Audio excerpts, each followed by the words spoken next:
আসসালামু আলাইকুম গাইস, সবাই ভাবছেন আমি কোথায় যাচ্ছি। তো আমি যাচ্ছি গফরগাঁও দ্বীপের মধ্যে একটা ছোট্ট একটা পার্ক হয়েছে, তো পার্কে যাচ্ছি। দেখেন আমি গফরগাঁও ব্রিজ থেকে ভিডিও করলাম। তো এই পার্কের মধ্যে যাইতে হলে নৌকাতে যাইতে হবে, যে সবাই নৌকার মধ্যে উঠলাম, যে যার যার মতো ভিডিও করতেছে, ছবি তুলতেছে।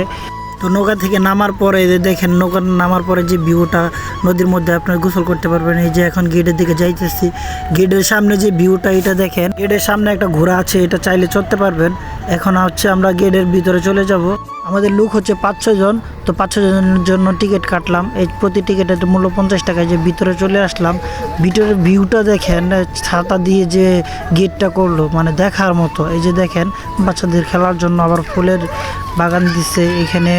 প্রত্যেকটা সাদা হলুদ অনেক রঙের ফুল আছে এখানে, আবার ফুলদানি আছে। দেখার মতো ভিউটা। তো তারই মাঝখানে আমি একটু নিজের ভিডিওটাও করে নিলাম।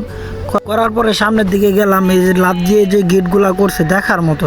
তো আপনারা আসলে বুঝতে পারবেন যে কতটা সৌন্দর্যের মধ্যে এটা তৈরি করা হয়েছে। এখান থেকে বের হওয়ার পরে আমি ফাইনালি চলে গেলাম সেই বাড়ির মধ্যে, যেটা গফরগাঁওর মধ্যে ভাইরাল একটা বাড়ি। আবার এটার ভিতরে রেস্টুরেন্ট আছে, আপনারা চাইলেও খাইতে পারবেন, সব কিছুই আছে ভিতরে। তো আমাদের গফরগাঁও দ্বীপের মধ্যে ছোট্ট একটা পার্ক হয়েছে, এটা সরাসরি না দেখলে কেউ বুঝতে পারবেন না। তো যে আসার আগ্রহী সে চলে আসেন আর মজাগুলা উপভোগ করুন। পার্কের নামটি ভালো করে দেখেন, প্রশান্তি গ্রিন ওয়াটার লেন পার্ক। আর বন্ধুরা, ভিডিওটি ভালো লাগলে লাইক কমেন্ট শেয়ার করে দেন এবং সবাইকে দেখার সুযোগ করে দেন।